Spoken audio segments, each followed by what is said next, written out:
Welcome back to a new video. So in this workout I actually started with some front squats, which didn't feel great, but I was able to push up to the heaviest one I've done in a little bit, which was 165. The speed on it was fine, but it definitely wasn't any worse than the previous day. It's I feel like I say this in every video, it's not like the pain is getting worse, it's just kind of stabilized in these workouts.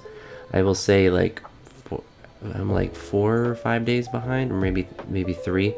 I am feeling a little bit of a difference now, but like in these workouts, I remember it was just like the same kind of just soreness and tension. And I think one thing that has helped is I found a lacrosse ball, and I have several of them just strewn about the house in different places, but I was able to find one.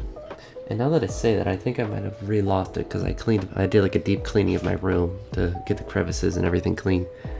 I'm sure it's somewhere, but I was really working on my low back and hip with that throughout a session, and that felt like it helped, which could just be placebo, but I really feel like I was digging into the areas that were uncomfortable, because it's like when your back's sore, it feels nice to kind of have like a PVC pipe, or have something that you can really just like dig into the muscle in.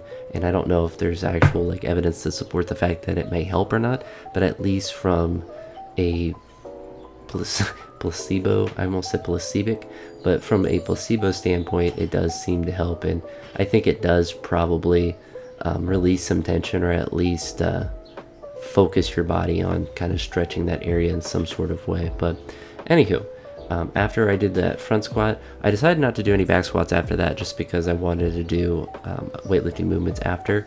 I generally almost never do squats first, just because it fatigues me so much, but I wanted to see how they went this day, and I actually went pretty well with snatches. Clean jerks didn't go well, but that kind of makes sense when my legs are fatigued. But here, doing some more yo-yo snatches, I was able to push up to 116, and I think I had a short of the highlight of it. And these went pretty well. I believe I missed 111, and I was just a bit early, and so my left arm buckled a little bit just because I was out in front. It was right here where I missed.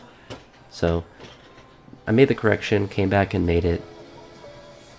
This one, I believe, looked a lot better. Well, obviously it was a mate. So still kind of shaky with that left arm, but that's why I'm trying to do the snatch balance, is really trying to hammer that overhead stability as much as I can.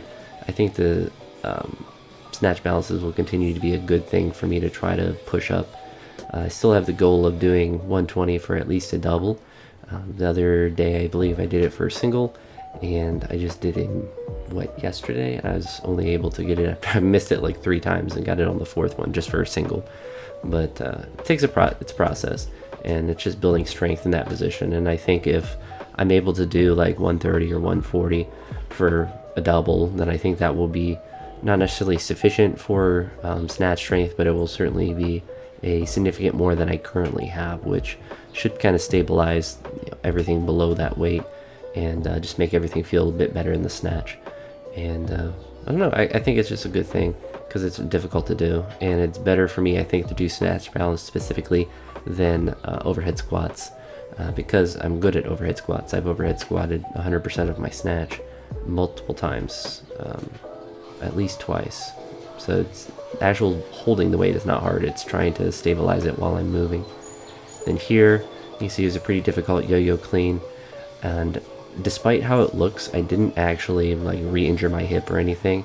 I just kind of clarked the jerk because it just felt really heavy when I went down, and I was just, if I attempted it, it would have just been one of those, oh, it kind of goes up barely past my head, and then just kind of not really a true attempt. So don't have to worry. I didn't re-break my leg or anything like that. So decent session. I mean, I was happy to be able to get up to that front squat, especially after squatting yesterday, and that yo-yo snatch just continued to build upon that. I want to get to that 115-16 area without that miss in between.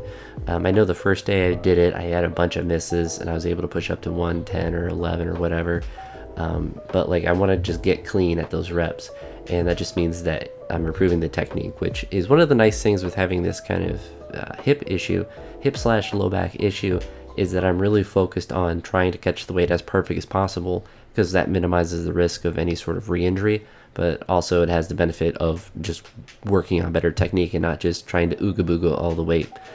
Being able to ooga booga, as I like to say, is an important feature of lifting and being able to increase the amount of weight that you lift, but it's also important to have some precision. And depending on the day of the week of your training, it's important to have that precision more so than trying to push up to a heavier weight. And honestly, that 116 felt pretty heavy for the day anyway, so I wasn't worried about trying to do anything more than that. But the more consistent I get to hitting that 115, 116 without any misses, then I'll be able to obviously get more consistent, but then be able to potentially push up a little bit above then. But that's going to be it for this one. Hopefully you all enjoyed, and I will talk to you all in the next video. Peace.